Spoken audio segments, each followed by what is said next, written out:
5 साल तक रिलेशनशिप और 20 साल की शादी के बाद फेमस बॉक्सर मैरी कॉम का रिश्ता क्या अब खत्म होने की कगार पर है। दरअसल ऐसी रिपोर्ट सामने आई है कि मैरी कॉम और करुंग के बीच में सब कुछ ठीक नहीं चल रहा है। बता दें कि लंबे वक्त से कुछ खास शख्सियतों की डाइवोर्स की खबरें खूब सुर्खियों में हैं। इसमें कई खेल जगत के लोग भी शामिल हैं और वहीं अब मैरी कॉम का नाम भी सामने आ रहा है। बॉक्सर मैरी कॉम और उनके पति के बीच में सब कुछ ठीक नहीं चल रहा। यहाँ तक कि मैरी कॉम तो एक दूसरे रिलेशनशिप में भी आ गई हैं। इसके अलावा दोनों के बीच में मनमुटाव इस वजह से भी है क्योंकि ऑनलर विधानसभा का चुनाव हार गए हैं। जी हाँ, ऑनलर उनके पति विधानसभा का चुनाव हार गए हैं। इस चुनाव में भारी खर्च किया गया था। चुनाव की हार से मैरी कॉम खुश नहीं है, ये रिपोर्ट का दावा है।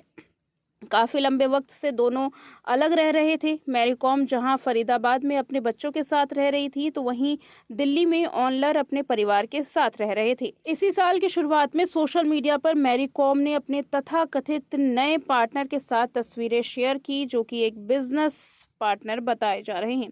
रिपोर्ट में कहा गया कि बॉक्सिंग आइकॉन और उनके पति ऑनलर के बीच में सब कुछ ठीक नहीं है। ये सब कुछ 2022 मणिपुर चुनाव हारने के बाद हुआ है।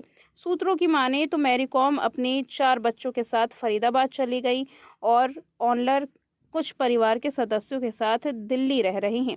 चुनाव के बाद उनके बीच में मतभेद हो गए। मैरी कथित तौर पर अभियान के तहत वित्तीय नुकसान लगभग 2 से 3 करोड़ रुपए झेल रही हैं।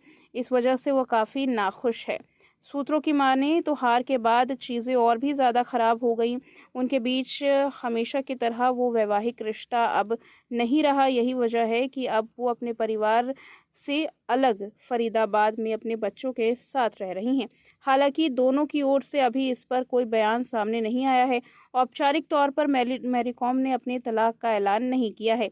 बता दें, दोनों की मुलाकात साल 2000 में हुई थी और उसके बाद 5 साल के रिलेशनशिप के साथ ही दोनों ने शादी कर ली थी। लेकिन अब दोनों अपनी राहें जुदा करने के कगार पर हैं।